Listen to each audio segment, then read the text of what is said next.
It doesn't sound very good to me, is how I would describe this podcast. Welcome to this week's episode of Cartoon Buffoons. I'm Wyatt, and who is here with me today, as always?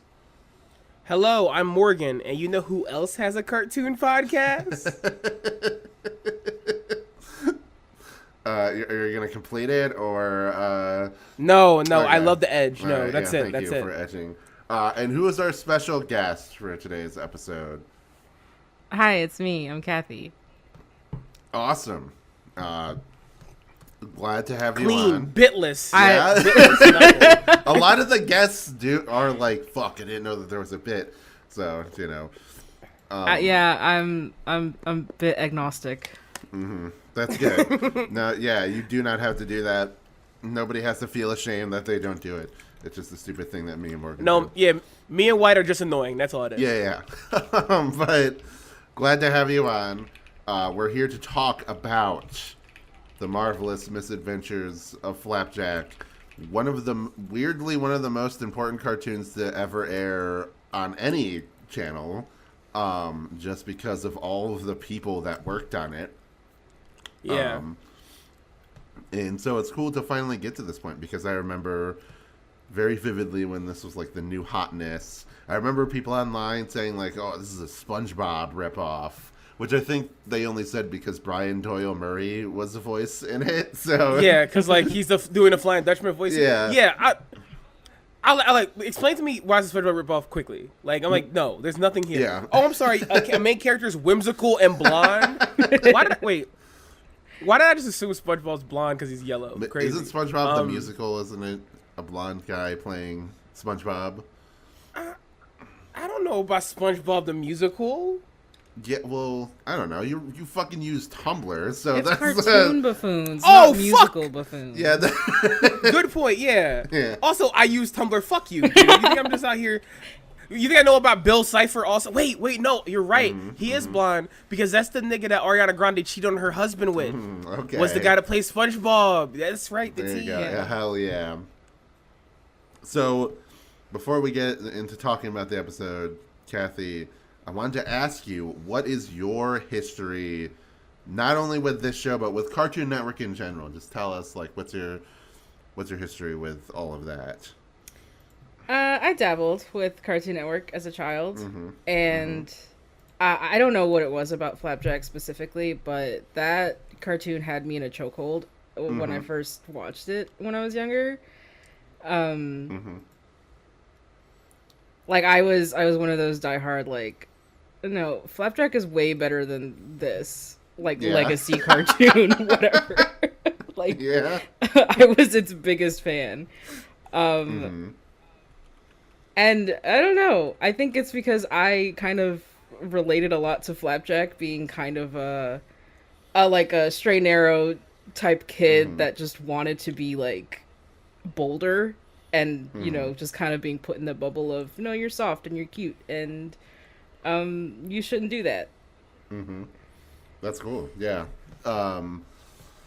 So, Flapjack, would you say, like, Flapjack, comparing it to other Cartoon Network shows at the time, like, did you liked it more than, like, Chowder and things like that?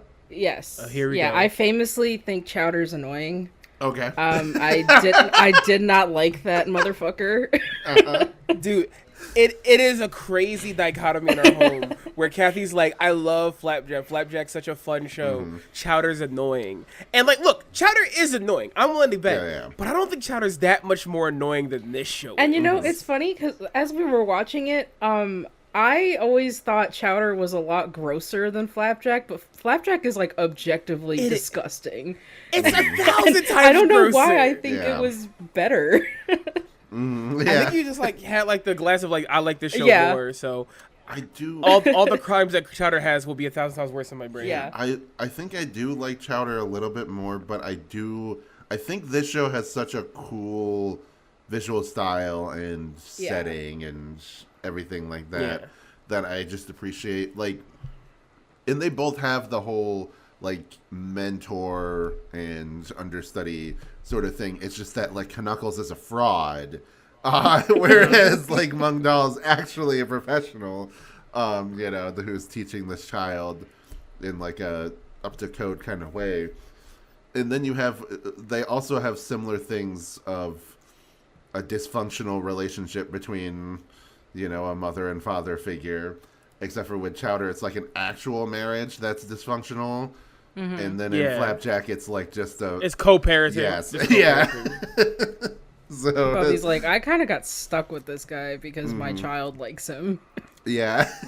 Which I think is like, that's such a good dynamic that they have, that like they just tolerate each other basically.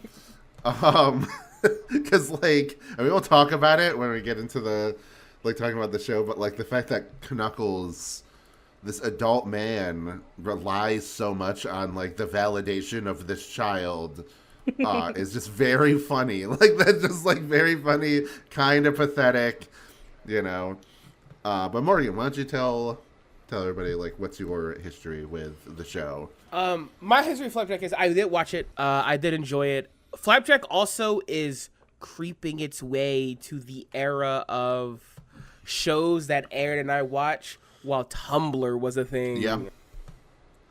It's getting very close to that era of niggas are getting hired off of Tumblr. So I remember following a lot of people after Flapjack ended who got their start from Flapjack and like were on Tumblr and posting and stuff. I always thought it was really funny. I always thought it was like a kind of darker show comparatively.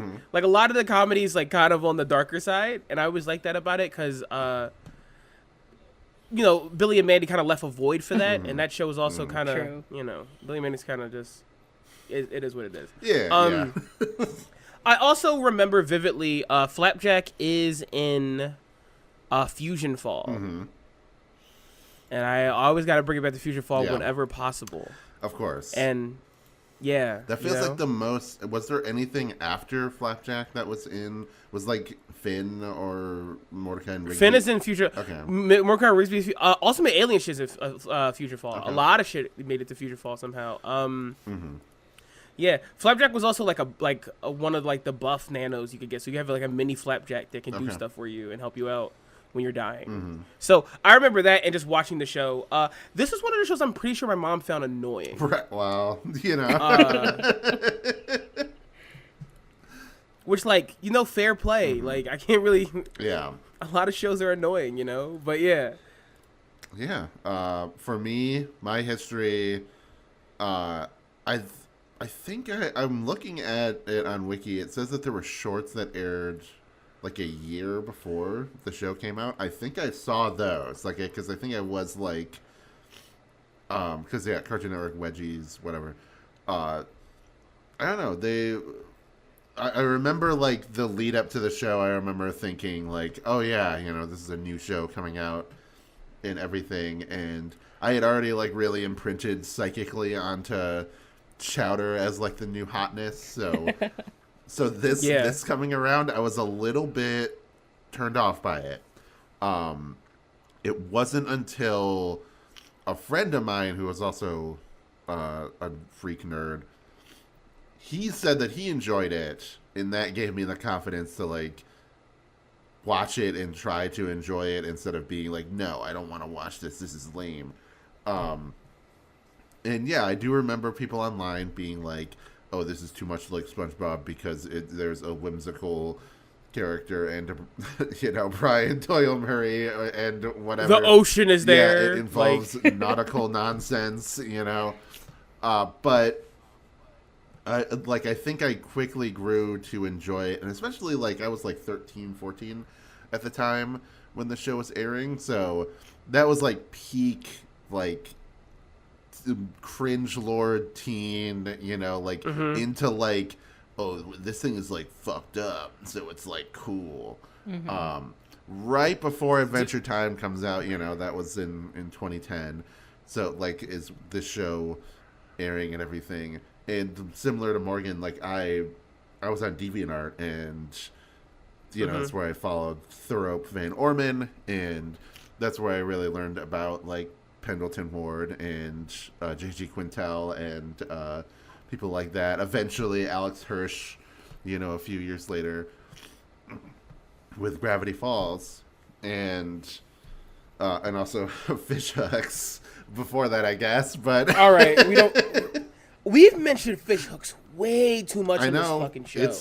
For a nothing cartoon, dude. I know, but it has like fish hooks has like a weird amount of cachet with cartoons because it has like Alex Hirsch and then the sex Alex criminal. Hirsch and Maxwell Adams, I believe, also worked on. I think C.H. Greenblatt might have also, like, all these people who are like professionals worked on it to some degree. And then, like, Alex Hirsch, and then also Justin Roiland. The sex criminal. We don't gotta name the sex criminal, but the sex criminal, Justin Roiland. Alex Hirsch, a lot of really bad friends, gotta say. No. He is never coming on now, Wyatt. Thanks. Because also Ethan Klein, not a great guy, honestly. Oh my fuck. Why? Oh my god. Oh, I love it. I'm on the call out episode. Uh-huh. Maybe Ethan Klein was also on Fish Hooks. That's the new rumor I'm starting. The H3 crossover and Fish Hooks. Fish Hooks is like the fucking black hole of society. Like, it's just like the most evil motherfuckers you've ever seen. Yeah. Wait a minute. I don't want to... Is it like... Go ahead. Is it like Kyle Massey also? Yes, he's the main guy. Yeah. That's another sex criminal. What the fuck is up with like Fish a Hooks? cursed show. Like, just... but I was going to say, I don't want to implicate Alex Hirsch in anything. I'm just... No, just bad luck. Yeah, it's bad luck. But I also don't want to ever ask him what his opinion on Israel is. That's all I'm saying. Is I just don't my fucking god, Wyatt, please. I just don't want to ask him about that. So, some things are better left being like, you know what? I don't need to know. You know what? Plausible deniability. Yeah, You know? Yeah, of course. But we were talking about just my history with it. But yeah, so Flapjack. I really, really loved revisiting the show. I watched most of the first season. I watched watched a lot of episodes of the first season, and then like season 2 and 3, I only watched like 5 episodes from season 2, and then season 3 is really short, so I only watched it's like 6 episodes only. So yeah, I watched only a few of that, but yeah, go ahead. I was like surprised at how homogenous it feels. Like there's like, I think a lot of times when we watch these cartoons, there's like giant weird shifts that happen between seasons, and they do happen here in Flapjack too a little bit. But no, it's a pretty well like structured vision almost all the way through, in a way that feels kind of rare for cartoons at the time. Not in a good or bad way either, just like in a neutral way. Yeah. That a lot of times that cartoons like shift a lot. Like when you look at Chowder season 3 compared to like 1 and 2, it's kind of not night and day, but like if you know Ball, it's very different in a lot of ways. Yeah.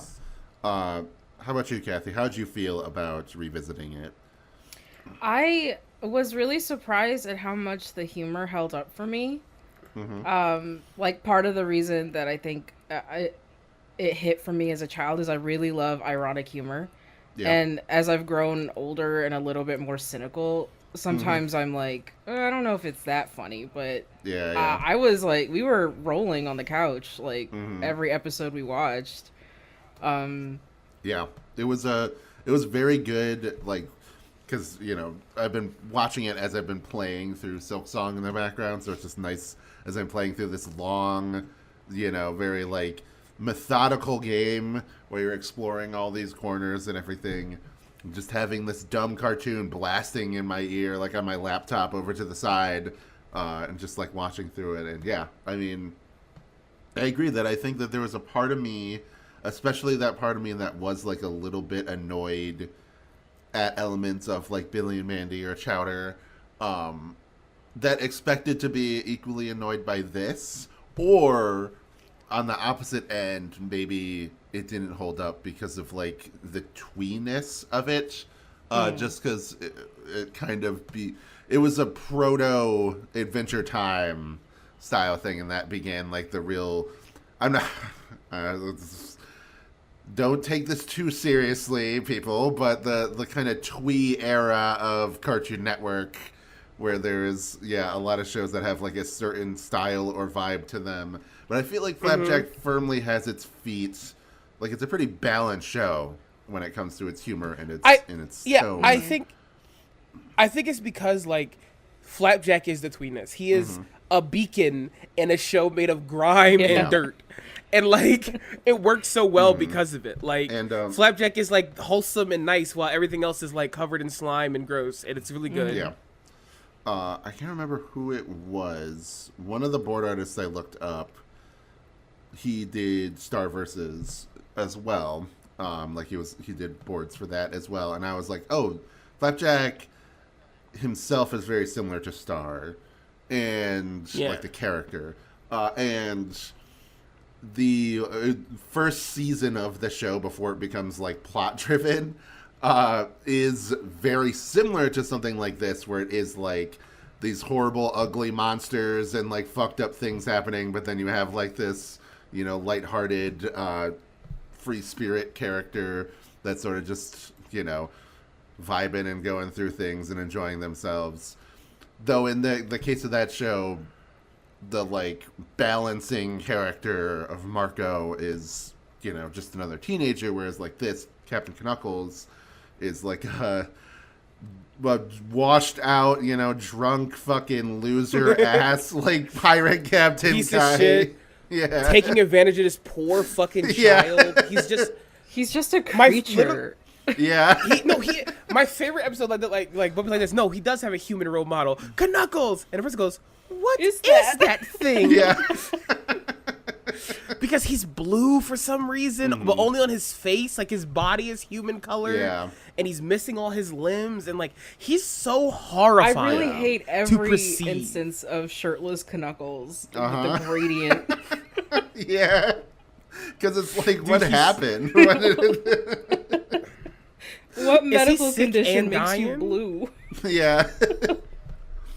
But go ahead. I think actually this is a good transition to get into. I want to get into the cast before we talk about like this show more proper, because this show has like I think 3 of my favorite character voices happening in it. I was reading that like initially fucking Throp wasn't gonna voice Flapjack. Yeah. And I can't even imagine what that would be like. Like Paul Rubens, I think was a good pick, but I don't think it would work for me. Does that make sense? Yeah. Like, because Throp's voice is so specifically Flapjack to me now that like I can't imagine anything else. Yeah. This large 50-year-old bearded man is able to get that high, dude. It's crazy. Have you seen like interviews? Because there was like I remember somebody posted a clip from like an interview that aired on Cartoon Network where he was talking about how it was like there was just one time where he was stranded on an island for real for like 3 days and had to like try to survive and like eat manta rays and things like that. And I'm like, what the fuck? Like, and what do you mean? And he's just like explaining it, and he's just like laughing, and you know, again, like this bearded blonde, like fucking, you know, the image of like a Chad man, and then he has like such a fucking Vinland Saga villain looking motherfucker. Like such a high pitched voice, and you know, it's such a hold on, wait, I just looked it up. He dreams about self-sustaining and wanting to build and live in a hut. He worked as a janitor, and he spent his summers living in the jungles of Mexico. Wow. What the fuck are we talking about? He's like, what the hell? He's like a real ass guy. Like he's they're like, ha everybody, it's me. Like, what the fuck do you mean? And that's the thing. Like, he's not even like changing his voice really to do. Like, he's performing as Flapjack, but he's not like changing, like altering his voice really. That's just like how high pitched it is.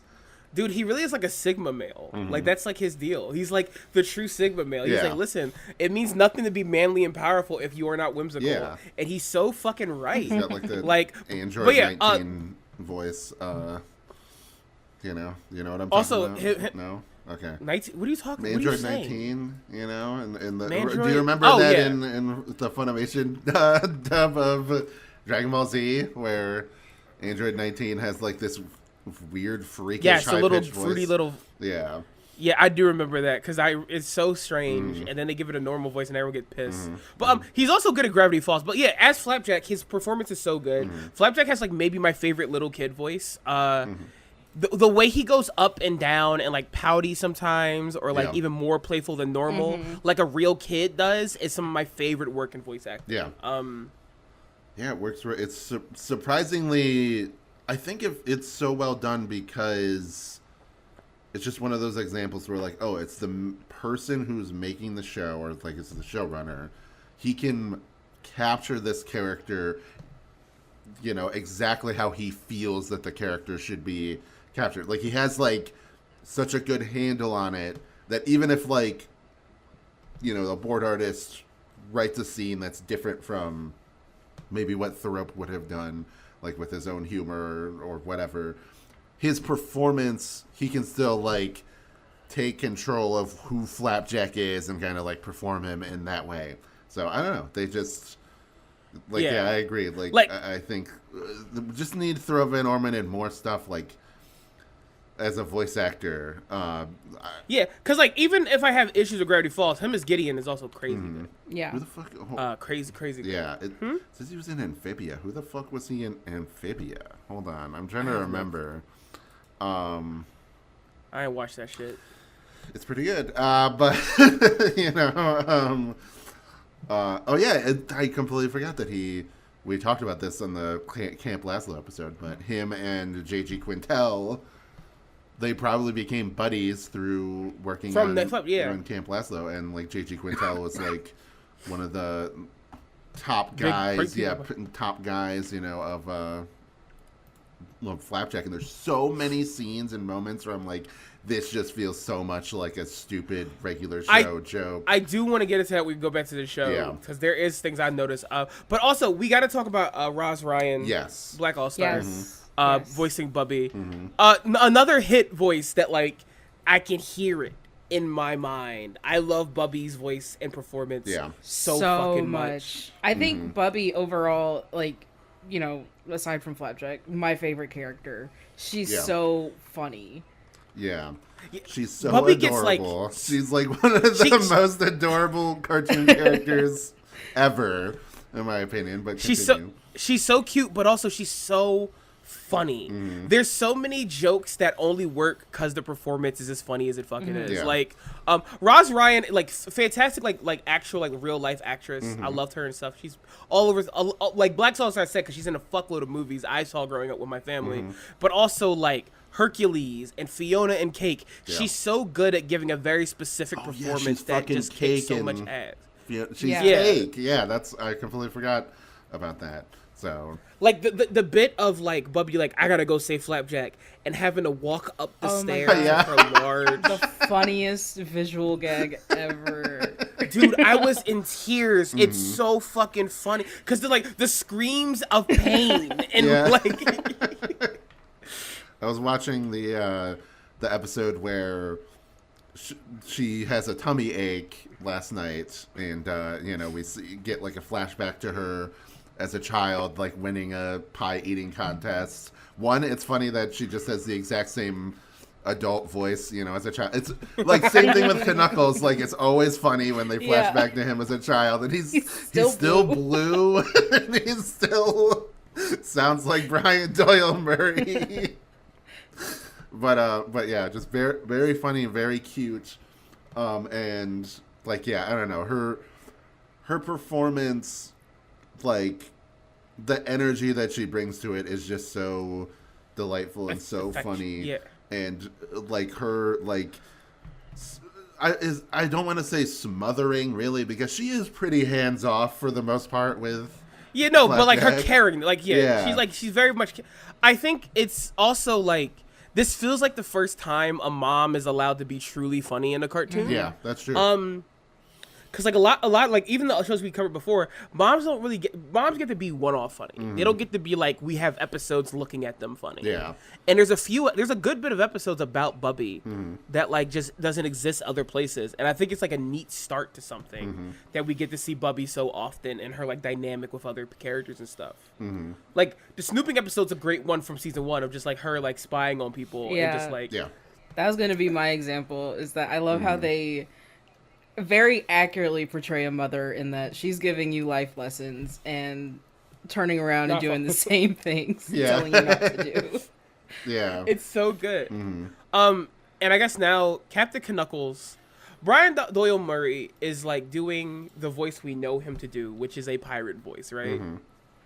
It in no way makes it any less funny. Yeah, absolutely. Yeah. When I found out that he's like, oh, he's not just, it's like he's actually the brother of Bill Murray. Like, he's not just some guy that has Murray in his name like Bill Murray. Like, no. He is, you know, he's Brian Doyle Murray. He's the brother of Bill Murray. That's very funny. Solos. Yeah, he solos. Yeah. He solos Bill Murray, dude. I'll hold it. And the thing is, I also love Joel Murray, their other brother, who's also very funny. Who do you know? Like off the hold on, what does he? Oh, he's in Mad Men. Yeah. I'm learning a lot about the Murray lore. Yeah, I didn't even know. He's in Mad Men. He's in Mad Men. He's also in Shameless and has maybe the funniest Shameless joke. Which is like he plays a Christian mailman dad who catches his daughter like giving boys head under the table during the breakfast. And she's like, "Oh, you're gonna get me a car? No, I'm not gonna get you a car. Whores don't get cars." And I'm like, "Fuck." Yeah. That's a fucked up but really funny joke. But yeah, it's so funny. Just three, but Brian solos. Captain Knuckles is so shitty, right? But he so often never gets a W that you can't feel like he's a bad person. You feel like life is just failing him. Yeah. So I never like want him to get comeuppance because it happens every 3 to 4 business days. There's so much good humor with like how much of a piece of shit Captain Knuckles is and how stupid and ridiculous, you know, the things that he does or says. Again, it's like so like he just takes so much advantage of the goodwill of Flapjack, and like Bubby knows that. She's 100% aware of how bad he is, which is why she's so quick to, you know, like yell at him and, you know, call him lazy, etc. One of my favorite episodes early on, or one of my favorite moments early on in season 1 is in the like episode where Flapjack has to go to school and, you know, he sees the teacher and thinks that she's hot and then, you know, is like taking off his shirt and, you know, like trying to like peacock around her, and then the teacher just being like, "Yes, me and my husband moved here." and then like he doesn't even say anything, he just leaves after he says that.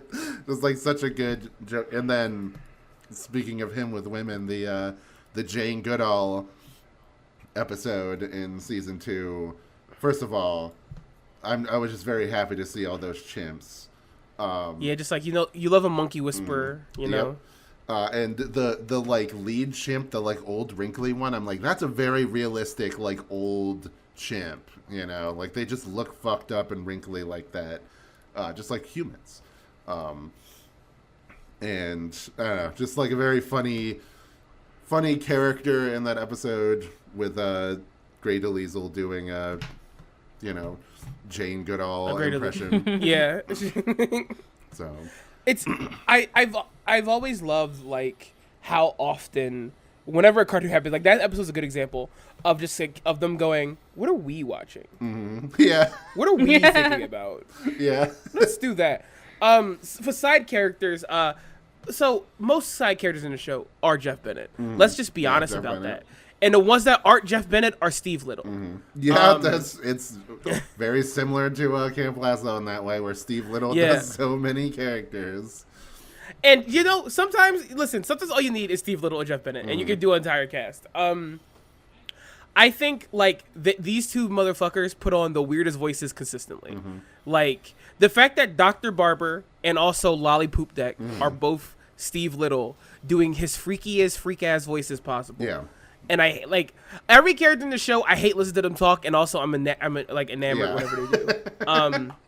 I like how like Peppermint. Yeah, Go ahead. I was gonna say just like all the guys are just so everybody's just a fucking freak in this show. But continue with Peppermint Larry.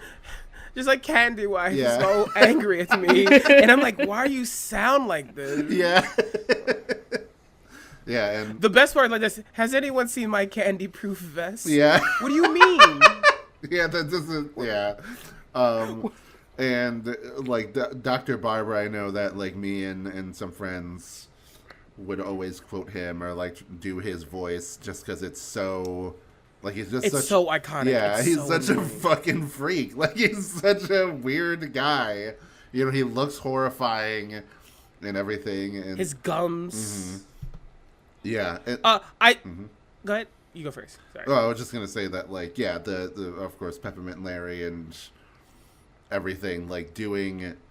I don't know, like I can't even think of a voice like another character that Jeff Bennett did that is like a similar kind of voice. But in general, No, like I just love, like he kind of represents one of the things I really love about Flapjack, which is this 1800s aesthetic that it has going on with it. In general, I just love. For some reason, I'm just like fascinated with that era of like American history. Just because of like all these like weird like the shop guy, you know, the guy that owns the like the tavern or whatever, and then all these like stupid inventors, like the first episode with the you know, the like steampunk inventor guy, you know, and then like a couple episodes later his brother shows up and he was in love with Bubby. Also, the fact that the inventor, like, just he is all manual power. He's not actually it's so inventing funny. anything. Fantastic joke. There's like, look at this. Just all I have child it's- labor. Child. Yeah. Yeah. I think like one of my standout voices of a side character was Lady Nickelbottom, the Jeff Bennett Yes. voice, is It's so so addictive to do. Just like powder. Charles more powder. Yeah. And I'm like, fuck, this is so fucking. I didn't even know it was him at first. Cause he like goes so hard into it. Just something about telling these two like career voice actors, how much do you got? What do you mean? Yeah. How many voices do you have? And can we keep? Also, this show does do the thing of having J.K. Simmons in for like 3 bits. Oh yeah. I remember being like, "What is that fucking J.K. Simmons?" And I was like, "Oh yeah, he wasn't like a." I mean, he was a big guy at this point, but he wasn't like ungettable for a Cartoon Network show or something. You know? I don't think there's been a decade in his career when he's been ungettable for a cartoon. Yeah. J.K. Simmons will just sneakily show up in any cartoon he fucking feels like it. He'll be in Gravity Falls. He'll be in like the shitty Spider-Man shows. He'll be in Legend of Korra. He'll be anywhere That's you want true. him to He's be. Tenzin in Legend of Korra. So. Nigga, he's an ultimate alien, so we will be seeing him again. Yeah. All right. Like, he will just be anywhere, and I think that's, like, the coolest thing about him. He's, like, an award-winning actor, and he'll be... He's also all over Robot Chicken, also, because Yeah. I think he's friends with Seth Green.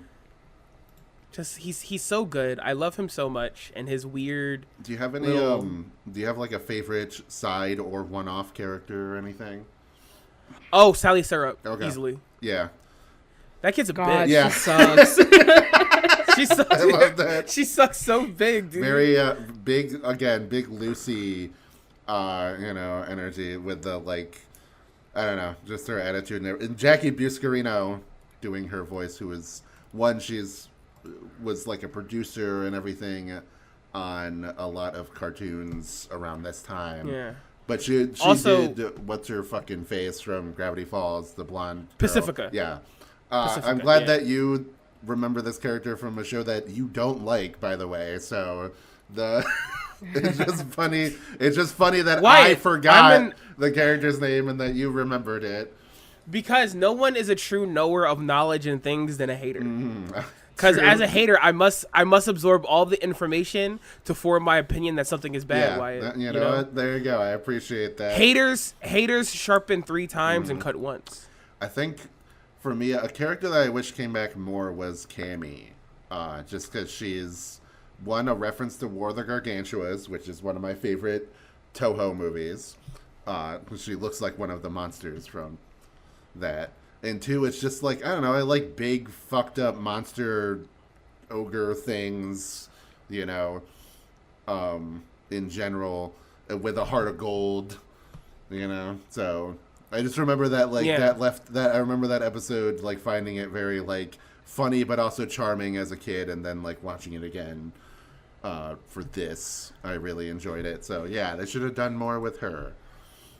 Kelly, do you have a side character that you remember vividly that made you laugh? Yeah, I really enjoyed the 3 sailors that fuck Yeah. with Flapjack. Yeah. Oh, Patch, what are Hatch, their and names? Satch. Yeah, Patch, Hatch, and Satch. They are very. I don't know why they get off on bullying that goddamn child. Yeah. They just walk up and like, hey, look, it's Flapjack, little loser. Give me your clothes. What do you mean? Yeah. Like, and as a segue, like the episode where they have Flapjack and Hatch swap places, and Flapjack becomes a sailor and has to fit in and keep up this appearance, and he becomes like a little bad boy. It's so funny. Yeah. Oh man, but yeah. So- Go ahead. I guess I guess we should go over to talking about the show proper. I want to talk about production because we talked about it a little bit. This show has an insane production with the people that worked on it. And it's before we get to that, this show has such a strong vision of art style. Yeah. I think why you can see like a lot of future shows that people work on from this show and this, and that's like very true. I do think Flapjack, as far as backgrounds, scenes, characters, has such a strong idea of what it is and what it looks like. This show looks like a tattoo of 2 different types. Like this, like someone took like an American traditional like sailor tattoo, and then had someone do like fun little sticker style tattoos as the characters outside of it, and it comes together so beautifully. Yeah, I feel I can look at the water and background of the show all day. Yeah, Go ahead. I feel like if people are gonna compare this to SpongeBob, I think that this show does that, like, you know, like fishing city sort of like their fishing town, like that kind of like nautical aesthetic. It goes a little bit harder into it, even though SpongeBob's literally underwater. SpongeBob tonally, spiritually, is like a suburban sitcom kind of comedy show. It's not really like it has these elements of like the nasty, grungy like sailors and pirates and everything like that. But this show, like that is what this show is. I think what really like, lends itself to the aesthetic also is how much it plays with mixed media, and like you see claymation a lot and Like just like realism, real ass people like at the very last episode. Yeah, it has been a freakish seeing Bubby, you know, at like Roz Ryan's face on Bubby talking. Yeah. That's a very weird final episode. That's one of those Very like, weird. That's fucked me up. That's fucked me up really badly. It was so fucking strange. Yeah, it's like Camp Laszlo, where it's just this like the final episode. That's the only like season 3 is so short that it's hard to like make any comment on if it like changed tonally. But that's the only episode where I'm like, this feels very weird. Like they had to like they just had a random episode and then they're like, this has to be the last episode now. And because it's like, why was it 6 episodes? Why the hell did they get such a small order for? I don't know. It is weird. I like art style aside. I can't even begin to talk about all the people who work on this show and made this show. Yeah. Who go on to make. I guess I'll just start like from like ones that I think about. Because I'll start with Patrick McHale because he doesn't like he does stuff. I don't want to say he doesn't do stuff. That's not fair. He does do stuff. Yeah, but he had not one to the big degree. thing after this. Yeah, that's not even a cart. That's not even like a series. Yeah. Like, him going from this to like working on some stuff for Adventure Time as like a writer and to just making Over the Garden Wall, which is like bizarre in animation when you think about it in the context. It's really bizarre for someone in this era to make a special and that's it. Yeah. that doesn't happen. That just doesn't fucking happen. He did. He was going to make a Red Wall like adaptation for Netflix, which I would have fucking, oh god, that would have been so perfect. Because I love Red Wall and I love Over the Garden Wall and everything, so I would have absolutely loved that. But unfortunately, all the Netflix animation stuff just fucking crumbled in like 2022 or whatever. So I don't know. Listen, K-pop Demon Hunters are okay. Maybe they call him. Who knows? maybe, hopefully, who knows? They'll revive it. But yeah, no. But yeah, like we'll get to it when we get to Over the Garden Wall. But that's another one that's like that 1800s Americana style to it that I just absolutely love visually.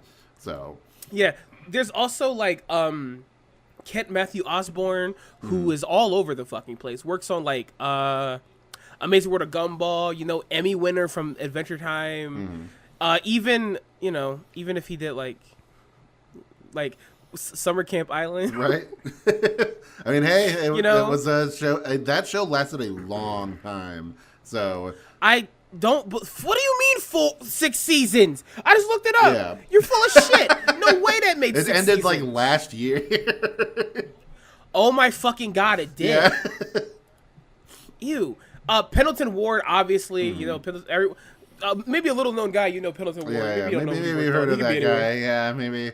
Another 2 beard bros working on the same freaking show with Thurop Van Orman and Pendleton Ward, you know. Yeah. There's also like some other there's also like JG Quintel, who's like one of the big guys on this show, who I didn't think it was true until me and Kathy like watched in the living room. Wow, is his like general sense of humor all over the show. That's again, like I hadn't really I'd watched episodes here and there over the years since regular show came out, but going back to it, I was like, holy shit, there's so many jokes and like setups and like even not even just like side characters or whatever, but like sometimes Flapjack himself or Knuckles like says something where it's like that seems like something that like Mordecai or Rigby would say, you know. I also think like the progression of episodes. So I was telling Kathy this the other night. I was like, I think a lot of Flapjack episodes will do the we start off weird and we get weirder thing, right? And I think like that setup is what regular show thrives on, but regular show is just way more grounded than Flapjack. So it's harder to notice in Flapjack than it is compared to regular show. Yeah, like Flapjack is like, oh yeah, we're greasing me up to steal a jar of candy, and then I'm on Genie Island, right? And like that's weird. But Flapjack also does have like a talking whale and all that stuff, right? Yeah.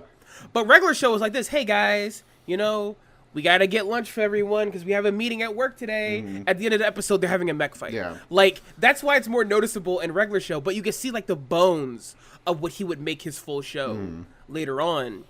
And it's just so neat that like you can see so much of his fingerprints on it. Yeah, because it ruled. Because in the episodes of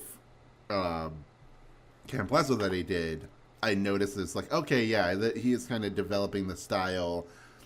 Like there's some moments or jokes where it's like, okay, this feels like something from that, but like this really kind of puts it like completely cements it. I think season 3 is the only one that he wasn't involved in.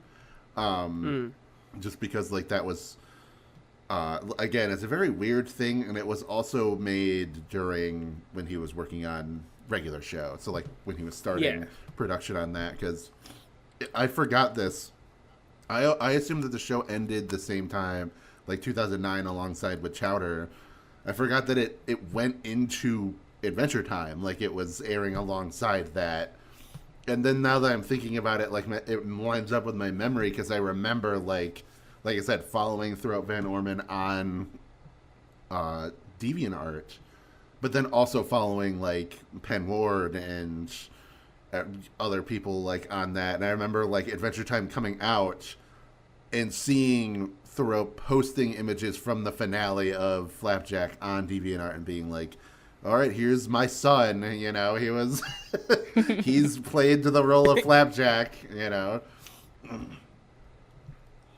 Kathy, do you have like anything like about the art style or production? Because I know you're not like big into that stuff, but you do probably, like, I know you have opinions about the art style, so. Yeah, like I brought up like the mixed media thing. The art style is always so interesting to me because it's like almost like rubber hose, but not quite. And like, I don't know. I just kind of love how everything is like so round. Yeah. Yeah. But not in like the Adventure Time, like, woo kind of way. Like, like Yeah, there's dynamic shapes and people look different, and there's like fat people and like really ill-looking people. I don't know. I just love how gross everybody looks, and like it's like a human round. Like the shapes of roundness you see in like real humans. And like I think that's like like very much so, like even in faces and stuff like that, like general like nose shapes and other things have like a cartoony roundness to them, but they're trying to like capture all of the different folds and circles humans have on their faces in a cartoon, which can get grotesque very easily, but that's like kind of what they're going for. So I really like the way the eyes look, like the pupils being like just like the C, like sort of like the curved line there. Very Dr. Seuss kind of style, and in general, like I'm surprised at that because I'm looking in Wiki. They have like a list of things that Van Orman said were inspirations. Dr. Seuss isn't one of them, but I'll go through it. There's Max Fleischer, Richard Scarry, which that makes perfect sense. Ronald Searle, Maurice Sendak also makes perfect sense. Joe Murray, Sergio Aragonés. E.H. Shepard, Mercer Mayer, and Robert Crumb. Again, I can see it. As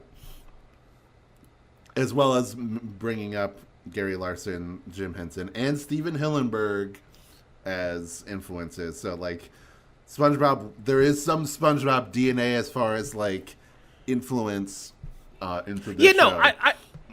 I've always thought, like, that, like, listen, I think when people go, this is SpongeBob ripoff, I said that doesn't mean anything because SpongeBob's like one of the most influential cartoons of our ever. Yeah. So like that means nothing. That's like saying this is a Mickey Mouse ripoff, dude. What are you talking about? Shut up. Like, but man, I always forget that J.J. Quintel. I know these are like old images that are on Wiki and everything, but he really does look exactly like the dude who made Regular Show. Like, you just look at him and you're like, yep, that's the guy. That made this show.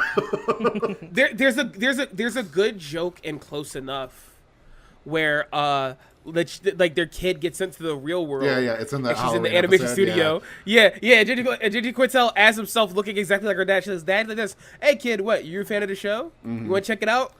And she just screams and runs. Like, oh, well, you can't watch this show, but maybe you remember this one. And he shows a post-it note of Rigby and Mordecai going, oh. And there's even the, like, doom from the title card. So it's a very good meta moment, because I always like when, like, it can be easy to assume that the people making like adult cartoons and the people making kids cartoons are sort of like separated from each other. They're working in different worlds. So it's cool to have somebody that was able to like cross that barrier pretty easily because of like Regular Show already was like, why was this a kid's show? But it was getting like teenage really quickly. I've always hated that separation because like I'm like, guys, I don't know how to tell you this. Seth MacFarlane got his start on a lot of shows you absolutely. like. That's like I think that's a false idea that fans have or like people have, you know, because like these people are just, they're all artists. They work with each other, you know. Ian Jones-Cordy worked on Venture Bros first before he worked on, you know, like Adventure Time and Steven Universe and Steven Universe, you know, OKKO. Like the thing, and also if you watch early Dexter, there's a lot of like Seth MacFarlane style shit in that show. Like if you've ever like, why is there a musical episode? Because that motherfucker loves musicals. Like I don't know how to tell you. Like it's so good. I think like one of the things about making Cartoon Network work, and like this show's like a perfect showing of it, is how connected it feels or felt, I guess, because it's kind of gone now, which is a bummer.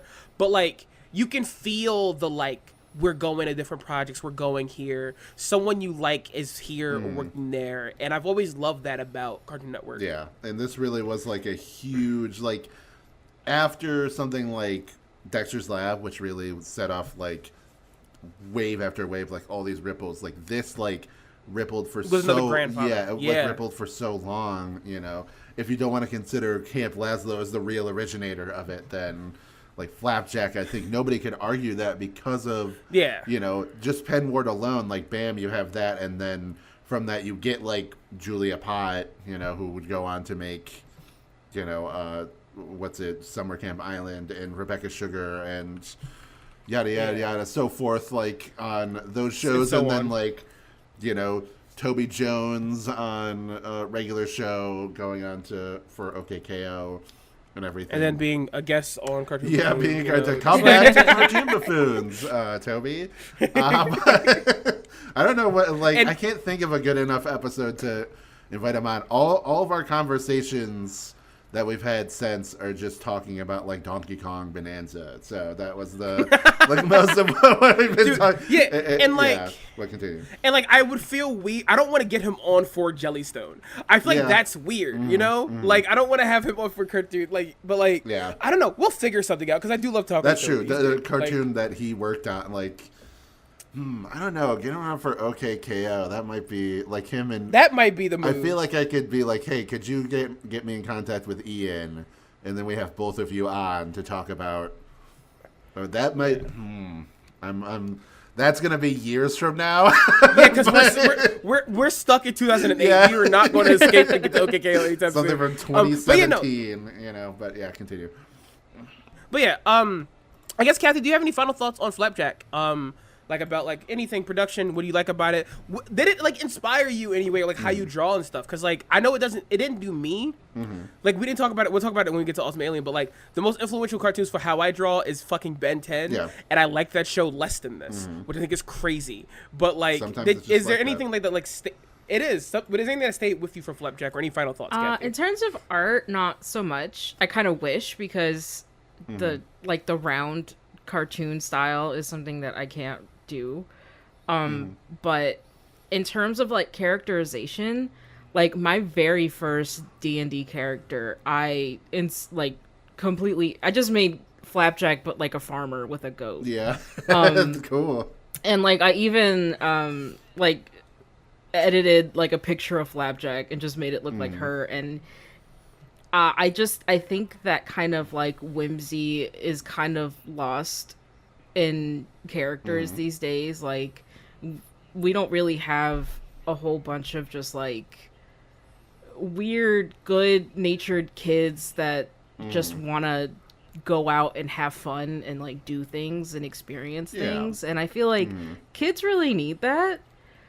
Yeah. And like that's something that impacted me because like I was kind of a child that was like perceived as like good and good natured and like had a bubby as a mother that didn't want me to kind of, you know, stray too far from the good path. And but I had like ideas and desires to kind of like, you know, Stretch your venture legs and, off yeah. like I wanted to do things that might not have been like in her perceived future for me. And it was nice to have a little character that like he wasn't really shamed for it ever. Yeah. In fact, like, whenever he's, like, if Knuckles or whatever takes advantage of his natural joy or whatever, like... Yeah, it's a That's shame bad. on Knuckles, Yeah, not a yeah, shame on exactly. Flapjack Yeah. for trusting him. Yeah. And I think that's like such a good thing to teach. Be like, when someone like disrespects your trust or how much you care about things, you are not wrong for caring. Yeah. They're wrong Yeah. for being a dick about Yeah. it. Like, yeah. The next show I can think of that had that was Clarence. So whenever, you know... I think Heather wants to be on that, or Broden. Heather does in fact want to be on the Clarence Was it, episode. yeah, it was either Heather or Broden. I can't remember. Or one well, of yeah, those that's two. We'll get them on. So. I will say Clarence is like a little bit more like Flapjack is funny because he's not annoying. I always thought that was neat. Yeah. He wasn't like annoying in like the SpongeBob or Clarence kind of way. There's no one who like goes, "Oh, I fucking hate being around this Yeah. fucking kid." Like Yeah, there's no Belson, type character. there's no Belson or Squidward. Yeah, there's no. He's just like a nice kid in like a fucked up little dock town. Yeah. I think Flapjack also, like, that, I agree, it, like, really did, in a humor sense, it really inspired me, because, like, yeah, it is able to be, like, weird and creepy and fucked up, but still, like, bring it back to, like, a very, like, comfortable, funny place.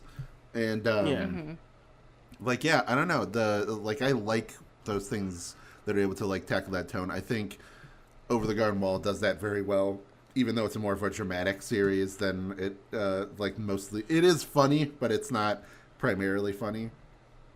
Yeah. And, but it has that, like, it can be very lighthearted, but it can be, like, horrifying or, like, dark and fucked up. So I really appreciate that about it. It feels very earnest, and the world is like so like intricately crafted in like a very and so like weirdly cozy, even as like ugly and disgusting as Stormalong Harbor is. It's like a place that I kind of want to live, you know, like you want to keep being with these characters and everything, and like, you know, as gross as it is that Flapjack and Knuckles live inside the mouth of a whale. Even that is like, oh, there's something comfy about that, you know. And like, yeah, Bubby, she's like one of my favorite characters for sure. Probably not surprising, as people that know I love mom characters in cartoons. You love a MILF. You love a MILF. And she did, you know, she inspired some elements of like my own writing and everything. There's this very specific plot and character thing that I took directly, like Bubby inspired the existence of, that I won't talk about. I won't be too self-indulgent and talk about that. But yes. Yeah. But yeah, no, I absolutely love this show. If I like Chowder more, it's like by a hair. You know, it's just by it's so like the negligible. humor, it's just like hits me or whatever. Whereas like, but this is just so. I was cracking up so often. I was so delighted so often. There was even like I said, the episode with like Bubby gets a tummy ache. For some reason, the like backstory of this like old lady that's been trapped inside her stomach for decades, I was like, this is making me emotional. Like just thinking about like and this sweet old lady like trying to like comfort Flapjack as they're gonna like die in her digestion. And like there's just something like very wholesome and like heartwarming about that. Maybe it's because I've been sleep deprived the past few days, but I love this show, so big thumbs up to Flapjack. Morgan, how about you? What's your final thoughts? Very solid show, very good show. We are finally entering into the bad times until we get back to the good times. Yeah, we got a pretty good show next, or an interesting one at least next. But yeah, we're about to enter the dog shit fucking bad show era. Yeah, this is like the bastion of like darkness. Mm-hmm. Like this was like the thing holding it back, and now that we're past it, we have a few more like hints of light before we are crept upon by the darkness that is seeing real. So I was enjoying this with all the power I have in my heart. Yep. And the Garfield great show and Casper's Scare School. Oh my fucking god. Yeah. We got the next one though, that's Secret Saturdays, which I'm actually pretty excited to check out. Oh man. Horniest cartoon Buffoons episodes coming up, dude. Horniest episode. We didn't talk that much about moms in this one. You know, we brought it up a little bit with Bubby, but we cannot sexualize a whale as much as you would want us to. There's a limit. Yeah. But the mom in the Secret Saturdays, best believe when I get done talking about her, it won't be called The Sky anymore. Yeah. It's going to be called something else, baby. Yeah. I'm excited because she's pretty much the only thing I know about the show is that. Also that it's about a bunch of like stupid pseudoscience and like archaeology stuff, which I'm a big fan of. Whoa, you said pseudoscience. It's kind of brutal, but you're right. Well, because it's about like, the Anunnaki and the fucking, you know, whatever, like that kind of in like cryptids and things like that, cryptozoology. All I remembered was that like it had a fun art style. Yeah. And also it was about how can I put this? It's one of the few cartoons where the main character is visibly mixed. Because like his dad is black as shit and his mom is very white. Yeah. And I just remember vividly that. That's all I remember. Is it like, this is weird because like a lot of times cartoon characters are just black usually, or just white, or just, you know. Yeah. But no, he's a little word I can't say recorded. Yeah. You know? Or get the guys, video is nothing flagged in some way, but yeah, dude, yeah. Like I you know, it's a cartoon Dr. Umar wouldn't like, but I'm gonna enjoy. So let's. Jesus Christ, Morgan. All right. Well, thank you for joining us, Kathy. Why don't you tell everybody Thank you so much. on the internet where we can find you if you want to plug your stuff. Oh my gosh. Okay. You can find me on Blue Sky and Tumblr at Save the Goblins, all one word. I mostly complain about my job. Okay. Yeah. And, how Morgan bullies me in our home. But sometimes I drop a doodle. Cool. Morgan, how about you? Where can we find you on the internet? What's up? You can find me at Girl Next Vor on Tumblr, where I post about mostly vampires and art and stuff like that. You also find me at Girl Next Vor on Blue Sky, where I complain about everything and post about wrestling. You gotta get on it quick on Blue Sky, because I heard that they're dropping a bunch of stones on it to destroy it. Right. And I was rude to Poseidon, and he is not going to help. So we will definitely have to hurry before Blue Sky is destroyed. Wyatt, where can we find you? Twitter and Blue Sky, Wasp Ranger, WAZP Ranger. Mostly stream of consciousness stuff, but I do post about videos I'm making, podcasts I'm doing. They just had the release date of Metroid Prime 4 recently at the time recording this, which was a couple weeks ago at the point that you're hearing this. Probably still yapping about that, so if you want to hear me talk about that, follow me on that social media. But if you want to support us and what we're doing, go on to the YouTube channel It's Only Magic. That's where we post this stuff. You're probably listening to it here. If you are, thank you. Make sure to like and subscribe, baby. And then also, if you want to financially support me, then go on to the Patreon. Also, It's Only Magic, $3, and you get these episodes a week early. So you get the Secret Saturdays episode right now if you have $3. And you only have $1, that's fine too.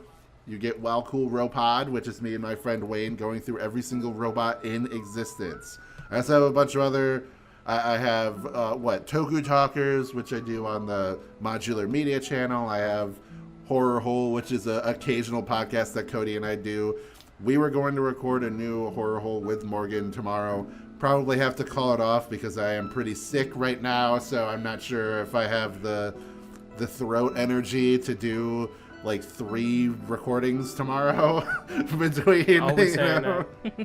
But anyway, that'll do it for this episode of Cartoon Buffoons. Join us next time as we talk about the Secret Saturdays. Cryptids are real. See you there. Goodbye. Yeah, Also, Bigfoot. Poseidon was really hot in Flapjack. Yeah. All right. See you, everybody.